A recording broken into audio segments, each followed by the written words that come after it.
I want people to understand this ordeal. It's taken a toll on both of us. Casey Anthony's parents respond after 15 years of allegations. I've gotten blamed for something I didn't do, and it tears me up inside. This can change our life. This is serious. This is their final response. The test is about to begin. Please remain still. Casey Anthony's parents, the lie detector test. Watch now, only on A&E. And watch next day on the A&E app. The friendship is sharing deal. Because I want one of your McNuggets. And I need some of your Quarter Pounder. There's a deal for everyone at McDonald's. Get one favorite like 10-piece chicken McNuggets, a Quarter Pounder, or a Big Mac, and get another for just $1. Price and participation may vary. Valid for item of equal or lesser value. To get the Crime Writers on After Show right now, go to patreon.com/Partners in Crime Media. I'm Rebecca Lavoie, and this is Crime Writers On.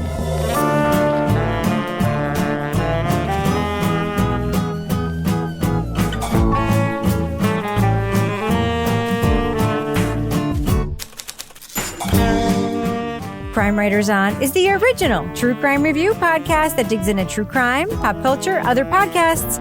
And on this episode, a journalist returns to her Mississippi hometown to investigate the 20-year-old murder of her grandmother. Why does everyone think her cousin did it? We'll look at the latest season of Witnessed, Devil in the Ditch. Joining me to get that done and more is true crime author, TV journalist, and host of These Are Their Stories podcast, my husband and love of my life, Kevin Flynn. Hey, Kevin. Hello, Rebecca. Also with us is private investigator, certified pet detective, resident cat lady, and author of the Piper Green series of cozy mysteries, Laura Bricker. Hey, Laura. Hey, Rebecca. And finally, our resident Doubting Thomas, the author of the City Trilogy of novels, host of the Strange Arrivals podcast, and our Patreon Deep Dive Book Club podcast host, Toby Ball. Hey, Toby. Hey, Rebecca. All right. So, Kevin, this is obviously Thursday's program. Mm-hmm. What is happening on next Monday's show? Yeah, next Monday, we're going to be talking about the podcast Unreformed, the story of the Alabama Industrial School for Negro Children. All right. So, Toby, was it yesterday the next episode of Strange Arrivals dropping? Yeah. So I think it's episode 7. So it's the second of a 3-episode little kind of mini block in the middle of the season, which is about as close to true crime as Strange Arrivals gets. It's about a alien abduction researcher who uses some very ethically questionable, it's not really techniques, but he uses hypnosis for sort of nefarious purposes on a woman who he's actually hypnotizing over the phone from across the world. Dr. Dante? Yeah, it's very Dr. Dante-ish, but if Dr. Dante believed in aliens and was evil. Actually, I shouldn't say evil, but sort of very unethical, and it's just kind of hard to grasp kind of where he's coming from. Anyway, if you've been kind of haven't listened to Strange Arrivals because you're not into UFOs or aliens or stuff like that, this is it's definitely like true crime adjacent. So it might be a chance to like get a taste of it, and then you can just blow off everything else. Get a sweet, sweet taste of that true crime adjacent UFO content. Exactly. From Toby Ball. Exactly. Awesome. You can tell all your friends. What are the names of what are sort of the subtitles of the episodes? Do you know? I think I named them just because I wanted to make sure that people kind of realized it was an ongoing thing. I think it's called The Case of Emma Woods, parts 1, 2, and 3. All right. Let's make sure that we know that people should check those out. We'll share them on social media and Awesome. amplify your social media posts about them too, so they're easy for folks to find. Okay, Tobes? Gracias. All right. Well, I am really looking forward to talking about the podcast we're going to be talking about this episode, so I really want to get to it. Let's go ahead and drop that first clip right now. This is the story of my family and our family murder. In a corner of the Deep South where murders don't get solved. It's about jealousy and a century-old sibling rivalry. It's about what makes someone seem guilty and who you choose to believe. For 20 years, journalist Larrison Campbell has been haunted by the murder of her grandmother in her Mississippi home. Known affectionately as Presh, the victim was found bludgeoned in her parlor, a towel over her face, and her purse dumped out. Despite a full-scale investigation, the case soon went cold. Nothing appeared to be rummaged through. Whatever was done right there. But I really think it's somebody that knew her. I do. He knew that she lived there, knew how to come up that access road. Campbell returned to her hometown to reinvestigate the 2003 murder. While it could have been a simple robbery gone wrong, police believed Presh knew her killer. For years, the family has suspected Richard, an oddball cousin who viciously quarreled with Presh over money days before her death, but has never been arrested. And I'll bluntly tell you that it's all on the record that neither me nor my mother had anything to do with her death. As to, I want you to understand, if this is where you're confused. No, you've made that very clear. You've made that very clear. In season 4 of Campside Media's Witnessed Devil in the Ditch, Campbell explores her story of loss and the unsubstantiated suspicions of the family outcast. The host minds the social and political impact of a small southern town society murder and asks, if not Richard, then who? Spoiler alert, all 8 episodes of Witnessed Devil in the Ditch are currently available on The Binge, and the first 4 are available on all platforms.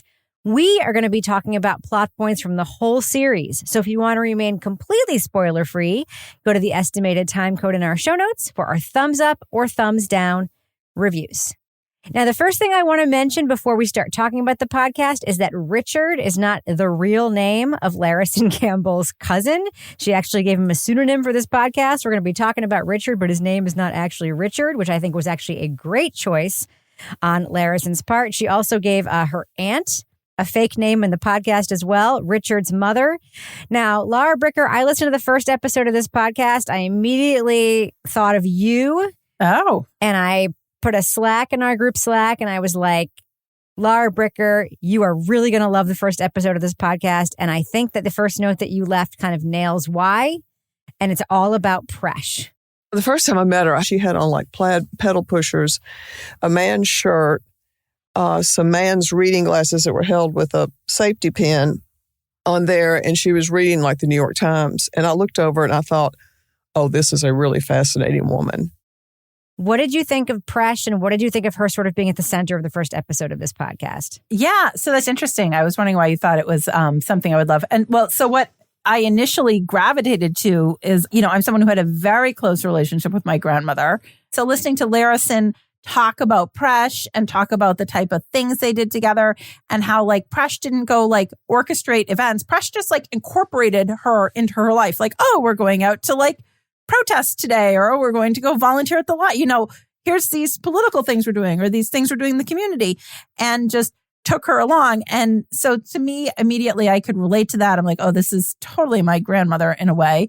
But also that sets up for me the emotional stakes of Larrison deciding to report this story, deciding to go back and, not have this be something that they talk about informally amongst her family, amongst her, her aunts and her father, who we hear from later, but something that is actually going to be for the public. But going into it knowing the relationship that these two had, I understand why she was prepared to do that. One of the things that's interesting to me, Toby, is that at any point, Larrison makes no bones about just being like, Presh is my grandmother. I love Presh. And she just gives us her view of her. And as a listener, I found myself like not at all challenged to like have my own point of view. Like at some points I was like, Presh is a fucking busybody. Presh is a weirdo. Presh is like, I had so many feelings about like, I completely understood the love and the admiration and like kind of felt it myself. But at the same time, I was also making objective observations about this woman that were just so like the facts ingrained about her in this family as lore from the outside in some ways looked very different. I don't think Larrison was unaware of that, though, when she was telling us those facts, right?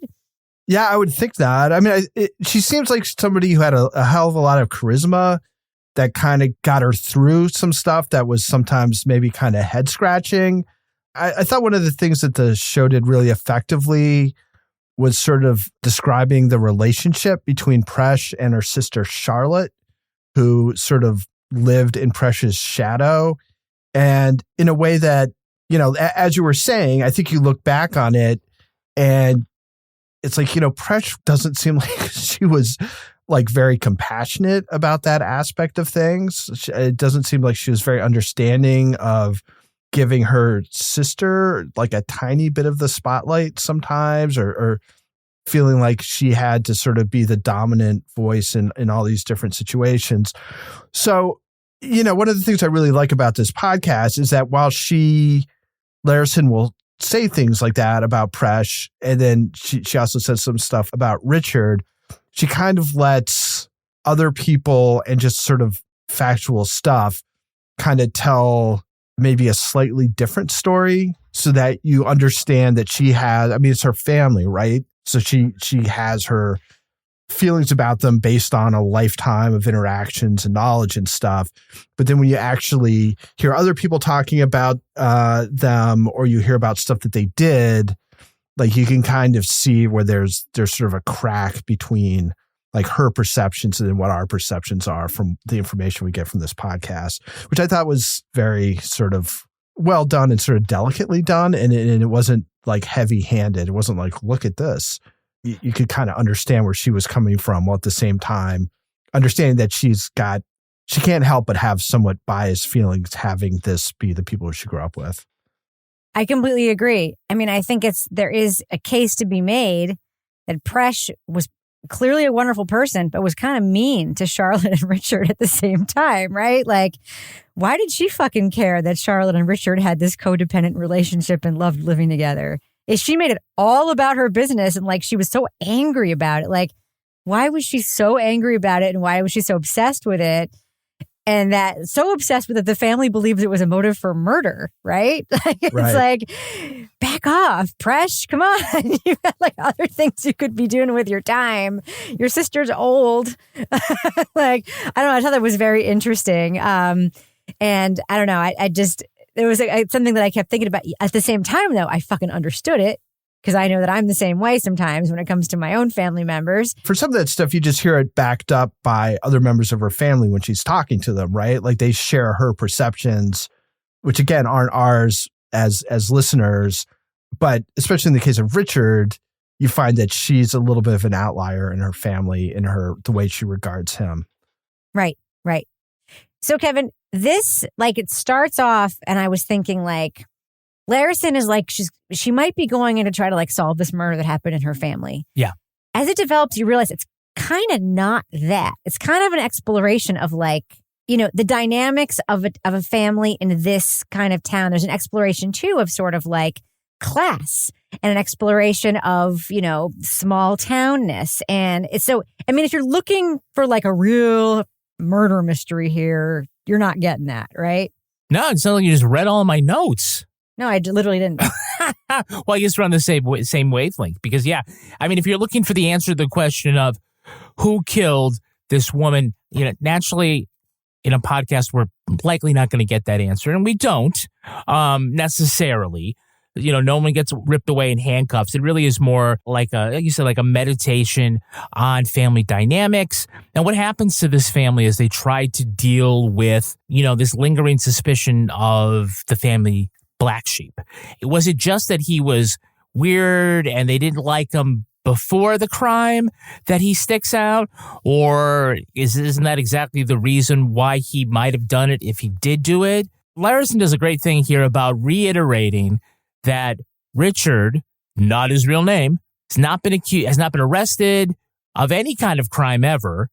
So that while it is very tempting for us as listeners to go ahead and just say, okay, it's that fucking guy, we know better than to actually do that. Like our gut is telling us one thing and all of our feelings are telling us one thing about where this is going and who might have done that. But we also have seen plenty of stories, people that were just arrested on nothing more than demeanor evidence about the way they acted as opposed to any other evidence. There is a way of, telling a story, if you have a point of view where you can insert the knife and twist it in a way that still keeps, but I never said, and he's not guilty, and they never go for that. It's just enough to kind of introduce you to Richard, which they do in this fantastic way in this episode 3 that we got to talk about. But I think that it's good to just sort of let Richard be Richard in the podcast, and for us to think about, what do we do with this where we have to figure out who the killer is, and this guy looks really good for it, but why do we think that? Because he's not likable in any way. I mean, that's why we think that, but right? That's the thing. It's like, Laura, I mean, the family didn't like him before, and Larrison kind of makes no bones about it. And then when she talks to him, he says things that makes me not like him. He's racist. And I hate to use the word weird. I mean, he's clearly an eccentric, right? And he clearly is underdeveloped and like a little stunted in his life and all that. But he's also racist, and he's squirrely as hell, and he just says things that are off-putting. Yes.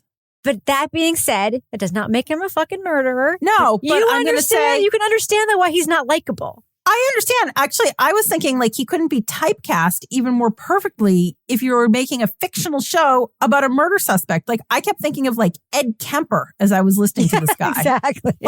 This is like Ed Kemper living with his mother, who he hates, so he's going to fucking kill. And he's going to kill all the other women that he fucking hates. I'm like, okay, you're going a little far there, but I understand what you're going with. But you know what I'm saying?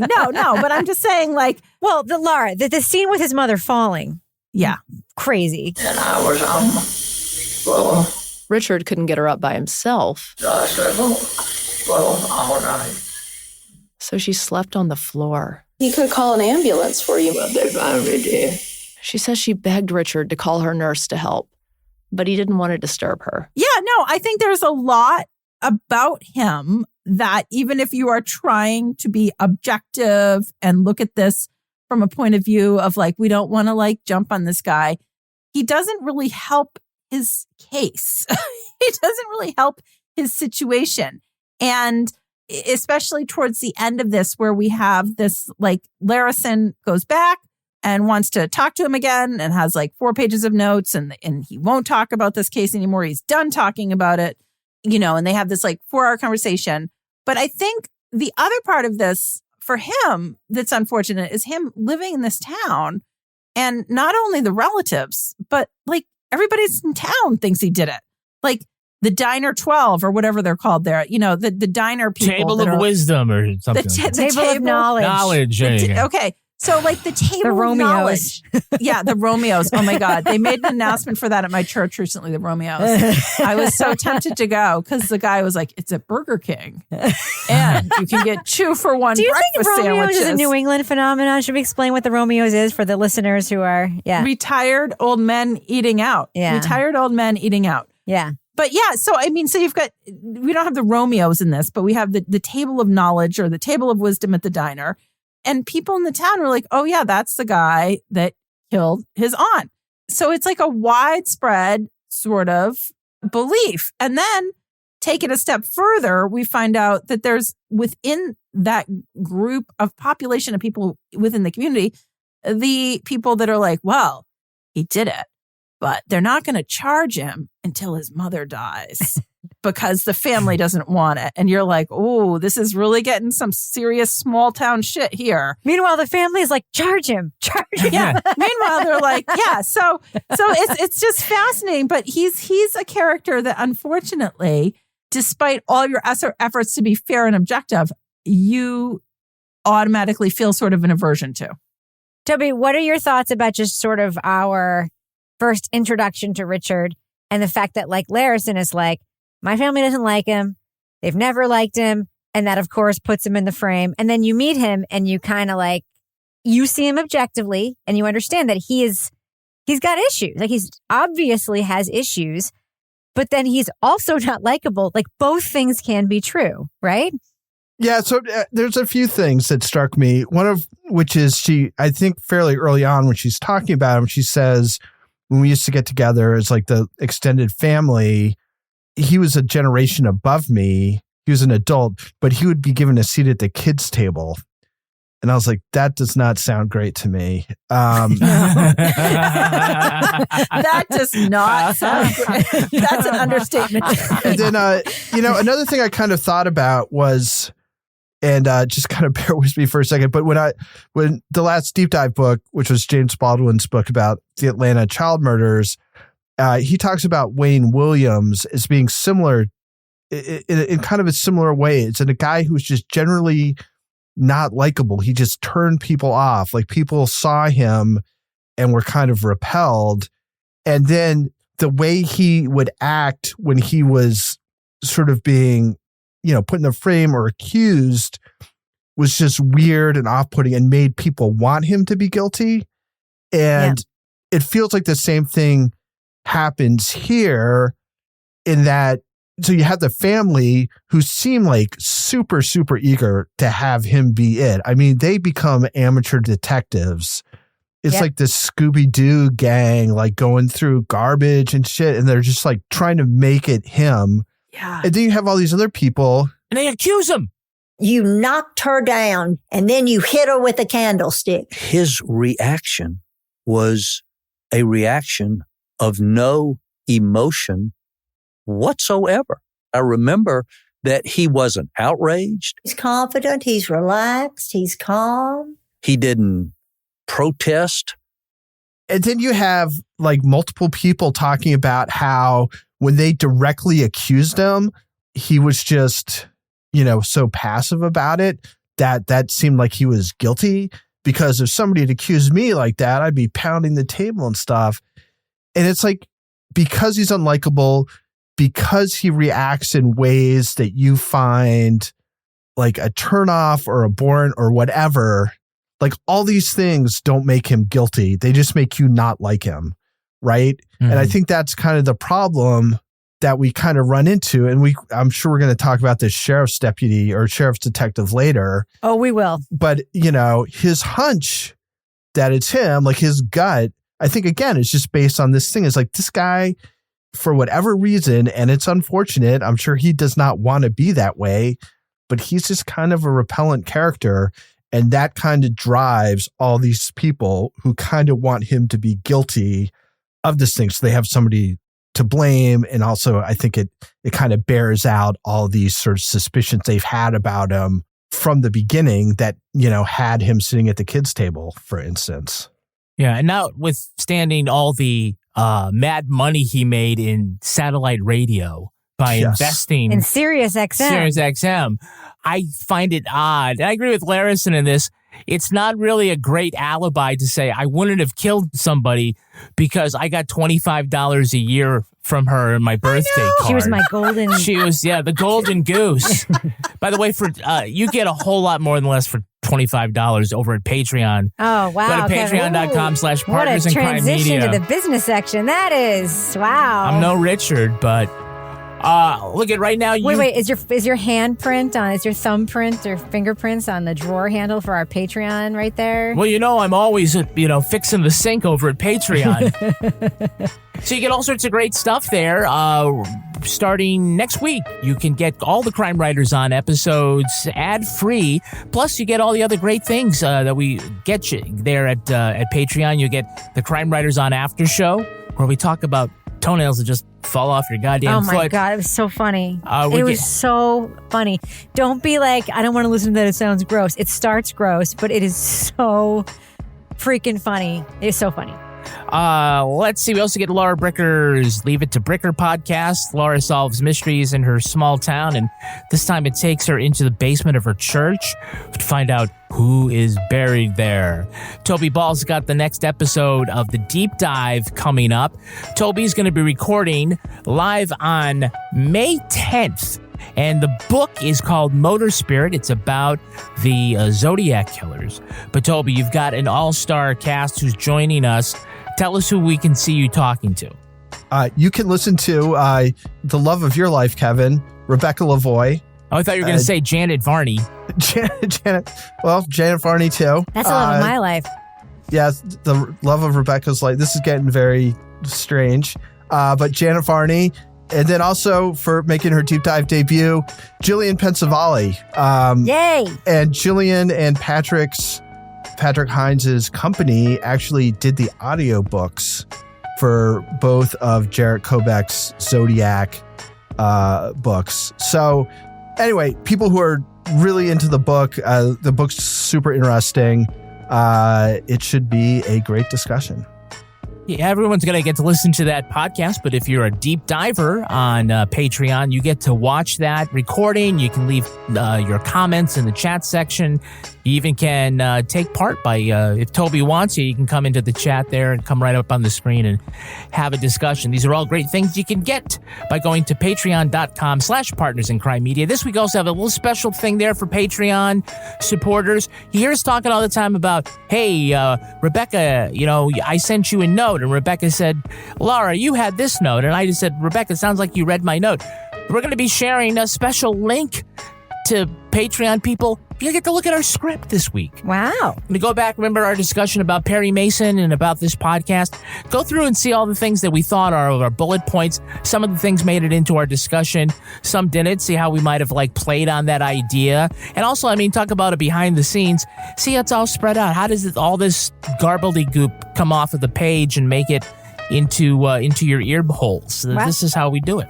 You're going to see what these guys send me that I have to put together a coherent conversation with. Yeah, you can also see how little Rebecca needs to do other than just show up and read the thing that the three of us have written for You're her. right. I have so little to do. All 12 pages of it. You're right. Why don't I even show up? I don't know. Why do you show up? Good point. Yeah, we could just have ChatGPT do the whole thing. There she goes. You know what she did? She did the thing that we had Laura make for us last week. Fuck that guy. All right, I'm coming back in now. Come back in. All right, so I'm glad you're back. I'm sorry. Really just insulting my professionalism. I don't even matter. All right, so Kevin, before we end the business section, do we have any Patreon patron saints of the week this week? Our Patreon patron saints are Mandy Stafford and Lisa Sims. Bless you. Bless you, Mandy and Lisa. Thank you for supporting us on Patreon. Thanks for everyone who supports us there. And we really cannot make the podcast without your support because, this isn't free work that we do here and really, really do help us out in making it. But thank you for everyone else who doesn't support us. Thank you for just being loyal listeners because having an audience also helps us make the podcast. We appreciate you too. We love you all so much. And thanks for listening to the business section every week. And thus ends this business section. I'm going to fade that music out right now. Do you ever meet someone who seems kind of off? Whether it's a creepy neighbor or random phone number that keeps calling you, Truthfinder has you covered. You can search for people by name, address, phone number, email, and more. Truthfinder can be especially helpful for running confidential background checks on anyone you're planning to meet from online dating apps. Go to truthfinder.com/podcasts for a special offer. That's truthfinder.com/podcasts to access your special offer today. I never did anything to harm my daughter or my granddaughter. The test is about to begin. Please remain still. Casey Anthony's Parents, the lie detector test. Watch now, only on A&E. And watch next day on the A&E app. The friendship is sharing deal. Because I want one of your McNuggets. And I need some of your Quarter Pounder. There's a deal for everyone at McDonald's. Get one favorite like 10-piece chicken McNuggets, a Quarter Pounder, or a Big Mac and get another for just $1. Price and participation may vary. Valid for item of equal or lesser value. So Kevin, back to you. We were talking about Richard before you made that very graceful transition. Yes. I have questions because we did hear in the podcast that the family did hire this private investigator that everybody says is this incredible detective. Mm-hmm. Is it Perry Mason? No, and that he did do this fingerprint stuff and that he did find Richard's fingerprints and the only place in the kitchen that the killer would definitely have left their fingerprints, which is the drawer where this towel was. Yeah, right? not the knife drawer? Well, the tool drawer, yes, tool but drawer, also the drawer where the towel was. Right. Towels were. And Right. I thought of there course, was towel something covering between the her face. towel drawer and the tool drawer. But okay, yeah. Both places. Her feet were together, and there was a dish rag over her face. That tells me right there, whoever did it knew her and couldn't stand us there looking like that. That's some of the training I've had. If you see something like that, that's going to be your first clue to keep in your notes in your mind. I don't know if Richard did this or not, but I don't also know if he didn't do it. Just based on that one thing, that to me wasn't an aha moment, but It also wasn't a not aha. That being said, the cops didn't corroborate that in any way for us either. So I don't know. I mean, I'm not asking you to give an opinion. I'm just sort of asking you, where did that leave you? I think this is the thing about this particular podcast, which is how do we deal with this? Because it's either Richard or it's not Richard, right? It's not like it's Richard and the burglar, or the guy who used to be at the reform school or whatever. Son. The foster son. He's so nice, or the by mysterious guy in the Cadillac that drove by, or it's just Richard. And you're right. It's one of these weird things where for us, for 8 measly episodes, we're pulling our hair out trying to figure out what the deal is with this guy and how he fits into this crime. Can you imagine doing this for 20 years? Right? I hate to compare him to Ian Bailey, but how often do we have a figure who so clearly fits in the frame and is so personally irredeemable, but we just can't say they're a killer? Is he that personally irredeemable? He's just annoying and gross. Okay, and maybe that's it. Says Okay, kind of a racist thing. Okay, maybe I've gone too far, but right. Like Toby says, he's just like, we do not like him. And is that his great sin? Yeah. Is that the crime that he has committed? Is that he is unlikable, or that he's on the outside, doesn't see eye to eye? Right. He's a leech. Well, I mean, like, is it really Presh's place to try to drive a wedge between Charlotte and her son to get him out because Presh feels that he's clinging and or whatever? But, I mean, you could throw it like that. Yeah. But can you believe Charlotte 110 or whatever she is? 101. I don't know. 101. Sorry, 110. I had it in my head. But that's amazing. It is amazing. And they're like, well, they're waiting for her to die before they charge him, but she's going to live forever. But she was with it until, she was obviously still very sharp when Larrison went to go speak with her. And this whole podcast, I wanted to say, despite Larrison's personal connection to this case, it's just so well reported, so well written. It really gives you confidence in the journalistic portion of this. And for me, like, a respect for her as a reporter. But I loved just some of the audio in this. Like, there's this like phone call where he's like, I was calling you because like Mama fell and she's gone in the hospital. So Mama wants you to know she's not going to be here for the interview this weekend. Like, just certain little sound bites to me just added color and texture to this, in terms of just the authenticity of the family dynamics and the story and the people involved. And the other one that I loved in terms of just, again, the audio was when we have Larrison's father and the aunts talking about when they confronted Richard. Yes. After the funeral. And it was just so well, because I'm sure she talked to all these people separately, but the way that it was edited, and like each person was adding in as the story was unfolding, and we're hearing from everybody that was there. And then we said this to him, and then we said that to him. And I thought that scene was amazing. I love Larrison's dad. It seemed to me like he was there to back up his sisters, because it doesn't seem like Larrison's dad is like, Richard definitely fucking did it. It just seems like he's just like, maybe he did think that at one point, but he definitely seems like he's just like, this is what you want to do, I'll be there for you. And he says the same thing to Larrison in the final episode. Like, I don't necessarily want you to do this podcast, but if it's what you want to do, then I want you to do that. You want to follow your passion. And also, Presh is dead. So even if she doesn't want you to do it, like, which I'm like, I love him. I would love to have a dad like that. I'm just going to say it. And, for me, the interstitial scenes in this show that I love are her showing us the absurdities of this small Southern white society, like the woman who wrote the book about the weddings and the funerals, and the woman who does the catering and is talking about all the liquor at the catering and like the lunches and like the foods you're supposed to have. I'm like, I know that these are like cultural norms in this place, but the way Larrison writes it and shows it to us, and the way Larrison's voice changes when she's talking to people. Did you notice like her accent code switching when she's talking to us? I heard it, once. Yeah, it's incredible. It's incredible. And it's incredible how there's like no self-consciousness just about showing it to us. And at the same time, in the same podcast, she reveals the raw and bare racism of this same community. And I love it. I love it because I'm like, the same lady that she had to go through the gated community to talk to, who wrote these books, is like the same kind of person as this cop who's talking about why he treats Black kids and white kids differently when they are doing exactly the same fucking thing. And Larrison just lets us meet these people. These scenes are just incredible. The tape is incredible. Her treatment of them is just done so well. And it's not in your face. I feel like I need to explain to you why this is important. Okay, now I'm going to apologize for this. She's just explaining to you what the context of her life is and the context of this story is. Toby, can you just talk a little bit about the scene with that cop? Because that was very difficult to listen to, but it's also part of this portrait of this place.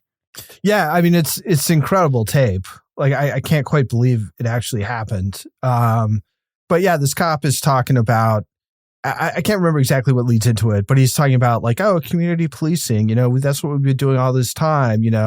Sometimes I come up on kids and they're drinking, and I guess I could haul them off to jail, but instead I get them to dump out their liquor and just, don't do this anymore, whatever. And so you build a rapport and, you don't have to like haul them off to jail. And then she asks him basically like, are these kids white or Black? And he's like, white. And then she's like, well, what basically is the deal with the Black kids? It's like, wow. So let's put this in perspective. I've got a group of white kids that's up here that's drinking. You make sure somebody's going to drive them that's driving that's not drinking. You just don't let them go. But you build that rapport. Now let's go over to Strange Park. You remember Strange Park? It's a park near downtown. You go down there and they got lookouts on the corners and they're shooting dice in the bottom. So we would all storm in there and jump out on them. And do we haul them to jail? Yeah, because you're grabbing them as they go because they're all gambling and drinking and everything else. Those Black kids, they've got lookouts and, they're shooting dice and, the cops they run when they see us. And the cops show up and they all start running. So we're just picking them off as they come and we take them down to jail. It's like, do you hear yourself, dude? I mean, the reason why they're running is because you're going to take them to jail. Like, the reason why the white kids don't run is because you're not going to take them to jail. Like, it's not, you don't have to be fucking Einstein to figure that out. Yeah, I mean, I think one interesting thing that I guess it's kind of a subtext to some of this stuff, but she doesn't really confront quite as much as I thought maybe, because it really kind of hit me. I think at one point somebody says that the town is 80% Black. Mm-hmm. Do you remember hearing that statistic? Yes, because it's when Richard says, it was some Black guy. Yeah. Right. And it's just like, the odds are. And she's like, that's she calls bullshit on it or whatever. Yeah. And then it's like, well, everybody around here, but it's like, there's a scene where she goes and talks to a potential witness the police talk to, and she realizes how dangerous it is for a Black person to talk to anybody about a crime that took place in the past, even if they had almost nothing to do with it. Right. That's just true. And she's like, why would anybody want to talk to me? All true. So she acknowledges that her part of the town, she's going to a part of the town that she grew up in that she has like almost never been to before, even though that's what most of the town is like. Right. Yeah. It's just, I thought it was like all this stuff that she's describing is really the culture of this 20% minority in this town. Right. And it's just so distinctive. And I think, rooted in a history in which the racial situation was, I mean, the numbers were probably the same, but, everything else about it was different in some ways, but I guess also kind of the same in some ways based on the way these cops act and where the money seems to be, at least in parts of this town. I just thought that was pretty interesting. It's another one of those things where you kind of hear about it, but she doesn't sort of dwell on it as much. That might have been the one place where I might have dwelled on it a little bit more because it kind of goes by fast. And I just, when he said that, I was just like, it kind of startled me a little bit. And I was like, wow, that's like a slightly different context to everything else that was going on than what I was kind of imagining up until that moment. Right. Kevin, I have a question for you about a detail about this crime. Okay. The cops seem to have convinced everybody. The initial blush was that because there was a cloth over Presh's face, that she had to have been killed by someone she knows. Do you believe that is a fair place to begin the investigation of a crime just as an assumption? Because I don't think that it's off base But could that be the only reason why somebody would put it? No, could it have been just because the person didn't want to look at a face that was all bashed in? Could it have been because there was a sense of shame after having done that? But it could have been a stranger? Yeah, I mean, I think that you have to also think about, I mean, there's certain, like, these kinds of investigations, they're built on assumptions, and hopefully those assumptions get you to a place where there are facts. But I think it's okay to start hypothesizing at first, right? And just to kind of get the wheels going. So you say that, I think we found out that the murder weapon was a candlestick? Maybe. They think it was a candlestick. They think it was a candlestick. Yeah. Okay. Could we not, like, make a reasonable supposition that means that the person didn't bring their own weapon to the house and therefore their intention may not have been murder? Could be, Could be that the person brought a gun and it jammed, and so they grabbed the candlestick, or it's not a candlestick at all. Sure. The towel, I think that, there's a lot of anecdotal stuff. You want to call it profiling? Fine. That when something is used to cover the face and sort of not the rest of the body, that tends to be the case quite a bit. And so, you put that together with sort of the other things going on that you could say, hey, if it was Richard, would he have done that? Probably statistically, that's what he would have done. Does that mean that it could only be Richard? No, but I don't think that they're wrong to assume that there's some validity to that action. I'll tell you some of the details that were interesting to me before we wrap it up. Mm-hmm. Larrison's like, Richard would have had to have walked there to do it. And like, Richard didn't walk anywhere. And like, I think that's actually a very astute observation. Like when someone doesn't walk anywhere, like they don't walk anywhere. Like, you know what I'm talking about? Like, you just like the habits that you know about people. He's the laziest murderer ever. Like you just know them. But I will say like his like weird suitcase full of all the stuff he collected is a great detail. His like leaving his mom, 101-year-old mother, on the floor after she fell is like weird. It's too early to call the nurse. Oh my God. But the sad things, just the remnants of this case that are so sad is that like the fact that Presh was murdered. And I just keep thinking like if Presh had succeeded in getting Richard out of the house, I'm not 100% sure she would have stopped being mean to Charlotte. I just don't think she necessarily, I think she would have found something else. Do you think she still would have sent him a birthday card with $25 in it? But I think she would have found something else to pick on Charlotte about. I really do. I really do. And I still think that Charlotte would have had a sad funeral at an empty department store with like 25 people and sad sandwiches. It's so sad. Charlotte is just so unbelievable. And isn't every family like that? Like you have like the greatly celebrated people and then just like the wah people. You know what I mean? But then you also, like, they live in the same freaking town for like almost 100 years or 80 years or whatever it is. Yeah. And it's just like that dynamic is Charlotte's entire life without any end, or it doesn't pause. It's just always that. It's like the Twilight Zone. It's like unrelenting purgatory, right? Mm-hmm. Yeah. Do you ever meet someone who seems kind of off? Whether it's a creepy neighbor or random phone number that keeps calling you, Truthfinder has you covered. You can search for people by name, address, phone number, email, and more. Truthfinder can be especially helpful for running confidential background checks on anyone you're planning to meet from online dating apps. Go to truthfinder.com/podcasts for a special offer. That's truthfinder.com/podcasts to access your special offer today. I want people to understand this ordeal. It's taken a toll on both of us. Casey Anthony's parents respond after 15 years of allegations. I've gotten blamed for something I didn't do, and it tears me up inside. This can change our life. This is serious. This is their final response. The test is about to begin. Please remain still.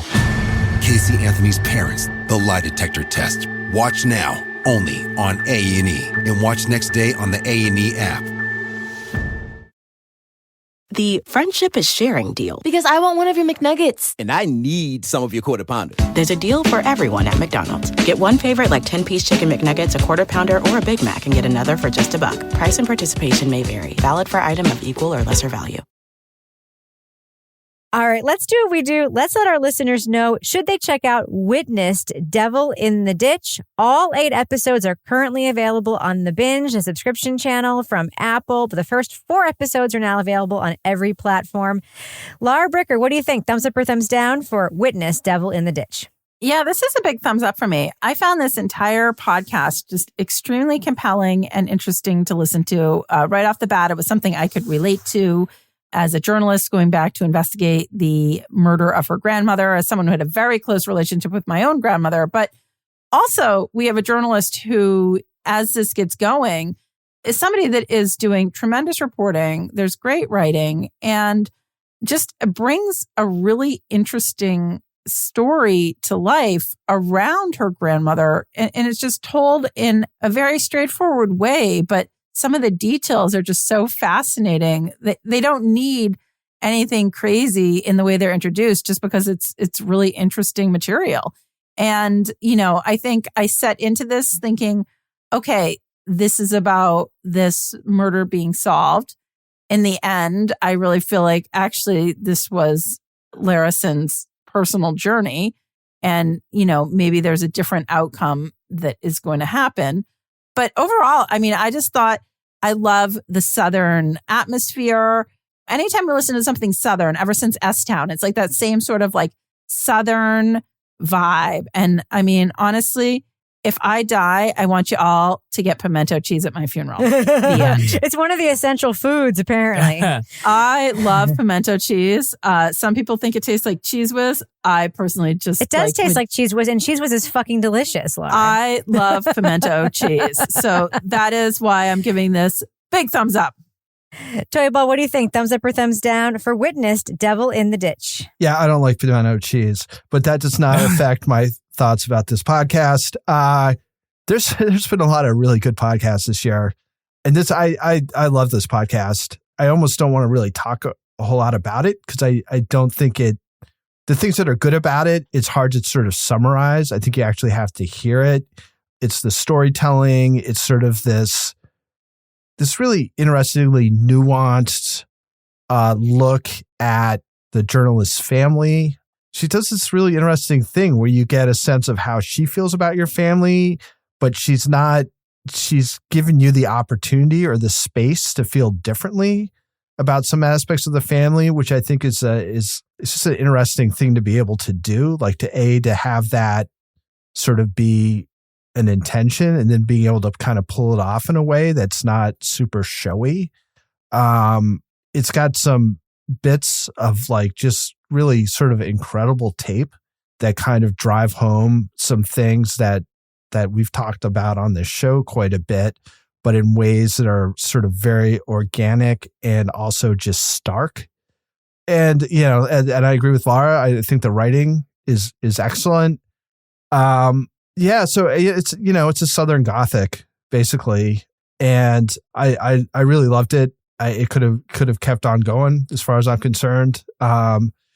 So anyway, it's very, very big thumbs up from me. Kevin Flynn.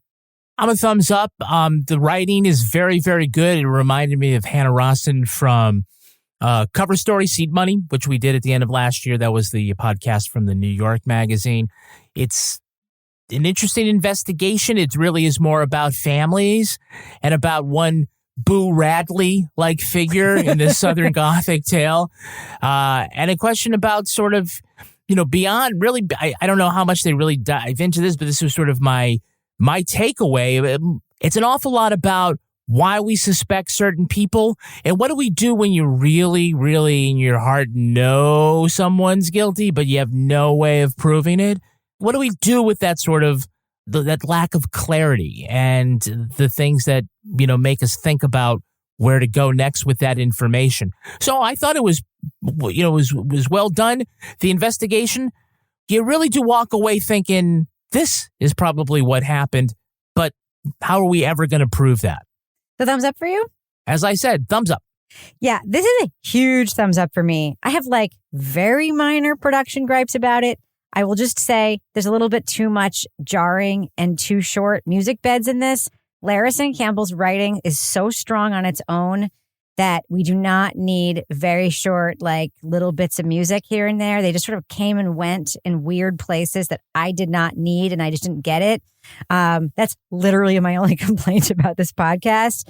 I think that Campside has discovered a couple of really great talents in the last couple of years. Sam Mullins is one of them from Wild Boys, and now Larrison Campbell is this next star of podcasting. Toby, you sent a note here, which was something I was thinking the entire time I was listening to this, was this reminded you a little bit of Murder at Middle Beach, which is one of my favorite things we've ever reviewed on this show, the 4-part HBO documentary made by Madison Hamburg, who's investigating the murder of his own mother in Connecticut. This is less of a straight investigation as that was, and more of a meditation, but it also digs into the family and is about the divisions within the family, the weirdness of the family, the culture of the family, and the place where the family is from. The sense of place in this is one of the most extraordinary explorations of a sense of place of anything I have ever heard without being precious. It romanticizes the place without being dishonest about the place. And that is very fucking hard line to walk. So just huge bravo for this podcast. I loved it almost from beginning to end, like without fail. I just can't say enough good things about it. I'm going to be recommending it to almost everybody I know. So huge thumbs up for me for Witnessed, Devil in the Ditch. And I also love the origin story of its title. And I love that they sort of held that back a little bit. And we found it out later in the podcast. Like, big thumbs up for that, too. All right, that's going to do it for us. But before we go, Lara Bricker, do we have a cat of the week this week? Oh, we have a dog of the week this week. Oh, that's my favorite kind of animal. Yay. I know. I have to mix it up once in a while. And this week, it is from one of our friends of the podcast, who was recently in Exeter, New Hampshire. Yay! Angela Buster. Yay, Angela! Angela is an amazing foster dog mom, and a lot of us in the Crime Murders On discussion group and the Brichter Scale have been following Mop, and it is the 1-year anniversary of Mop coming to Angela. This was a dog that Angela had to teach how to eat from a dog bowl. I mean, this dog was traumatized. I was afraid of grass. He didn't know what it was. He needed surgery to repair trauma from a groomer. He has been through a lot, but he's a little trooper. And if you give him a minute to gain your trust, he will give you infinite love. He is her little spicy potato. I love Mop. Angela's dogs. They all look like they've been through a lot, and they all like adore her. They're very, very cute. Yeah. And so Mop has a little bow tie for his 1-year anniversary. So congratulations, Mop. Congratulations, Mop. Congratulations, Angela. And congratulations to you, Lara Bricker, for picking such a fine dog to be cat of the week. Lara, if folks want to reach out to you on social media to submit their dogs or any kind of animal to be cat of the week, how can they find you there? They can find me at Lara Bricker. Of course, you can also email them to us at crimeraiderson@gmail.com or put them in our Facebook group, whatever you'd like. Toby Ball, folks want to reach out to you and say, hey, Toby Ball, how can they find you on social media? At Toby Ball NH. And of course, they should listen to your Strange Arrivals podcast as well. Of course. Kevin Flynn, what about you? How can you be found online? I'm at Kevin P. Flynn. Good job, Peter Brady. And if you want to follow me on Twitter or Instagram, you can find me at Reb Lavoie. You can also follow the show on Twitter at Crime Writers On, and please join our incredible, amazing community in our official Crime Writers On Facebook discussion group. Support the show at patreon.com/Partners in Crime Media. You get all the stuff we talked about there in our very spicy business section. Our theme song was composed and performed by Ty Gibbons. Our editor is the wonderful Livy Burdett. The executive producer of this program is Kevin P. Flynn. This show was recorded in the Treehouse Yoga Studio above the Mockingbird Cafe in Bay St. Louis, Mississippi studio, otherwise known as Studio C, the closet in our New Hampshire basement, where we also count the money we've made in our investments in satellite radio. On behalf of all the crime writers, thanks so much for listening. We will catch you later. You know, the towel. Did you just break something? Yeah. Okay. It's just oh my God, you put your foot through the thing and broke it. Yeah, Rebecca's had her foot up on like this for years. For years on this shelf, and you just on my like $40 shelves from Walmart. It's okay. You finally busted it. Okay.